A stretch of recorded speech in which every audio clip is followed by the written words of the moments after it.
Another one of the Scrum ceremonies is the sprint planning meeting.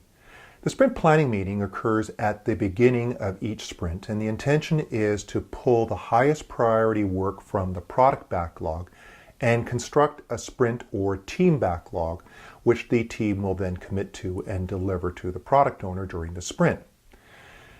Scrum works on what's called commitment-based planning. That is, the team at the beginning of the sprint builds up their sprint backlog or team backlog and then commits to delivering it to the product owner.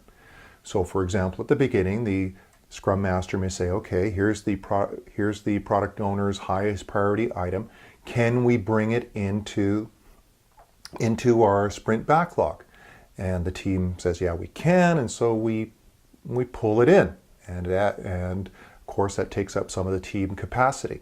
And we continue doing that until we're at the point where we're full. The team has all the work, and that taking on any more work will put the commitment or the opportunity to make an honest commitment to the product owner at risk. So this is kind of what the sprint planning meeting agenda looks like. We define the sprint's goals. We agree on our velocity, or basically that's a fancy word for saying how much work we can take on. And then we start by taking the highest priority work item from the product backlog. We collaboratively determine how big that piece of work is. And if the team says, yeah, we have enough room left in our team backlog or our capacity, then we'll take it in. Otherwise, we'll say, well, that's it. That's all the work we can take on. And we'll get a commitment. So as long as we can take work on, we repeat these steps here, grab the next item, size it, put it into the backlog. Otherwise, once our team backlog or sprint backlog is full, we ask the team for commitment. So let's take a look at how this might proceed with our team here. So the first thing is the product owner defines their sprint goals. Really, a sprint is not supposed to be just taking in a bunch of random pieces of work. Hopefully the team is pulling in work that has a focused objective. There's some capability, some feature that we want to get delivered. So the product owner will explain what their priorities are, what their intentions, what their objectives are. So, the work that the team's doing generally is not going to be a bunch of random pieces of work. Then we agree on the team's velocity. And I'm using the term velocity in this context to say, how big is the team's bucket? That is, what's their capacity to take on work? Is it large? Is it smaller?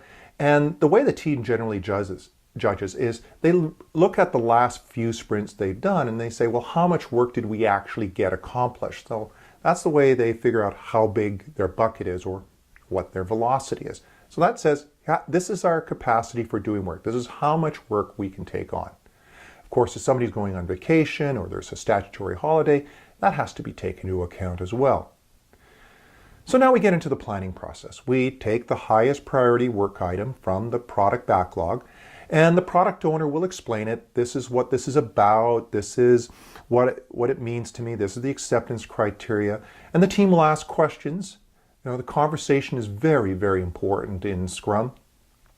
And then the Scrum Master will say, well, do we agree how big this is? And each of the team members will give their estimate. Now, this is something important. This is something that's different from a lot of other methodologies. Notice it's the team who is collaboratively sizing or estimating the work. In a lot of other methodologies, of course, it's the senior developer or maybe the project manager who sizes the work, and then they give it to the team and they commit the team. Here it's different. Here the team is collectively saying how big they think that piece of work is. So this is the t-shirt in Scrum or Agile in general is those who do the work size the work. So if the project manager or senior developer is not doing the work, really, what is the in some ways, what gives them the right to commit this team to doing the work? Now you can see here, there's a lot of variations. We got some people saying, well, the work is 3, so it's really small. Others saying, oh man, it's big, it's about an 8. And so we got all these different variations of size estimates coming from the team. And there's a really valuable outcome from this. Because the team has different views of how big that piece of work is, this is an indication clearly that the team has different ideas of what's involved in doing that work. Maybe there's a risk item that somebody's worried about that they don't need to be. Or maybe they're seeing a problem that the others are not seeing. So what will happen is, during the planning meeting, of course, we have all the team members have different ideas of how big this is. That means they have different perspectives on what's really involved here. The Scrum Master will facilitate a conversation between the team members. They will talk among one another, and they'll go through this until they can come up with a consensus on how big this piece of work is.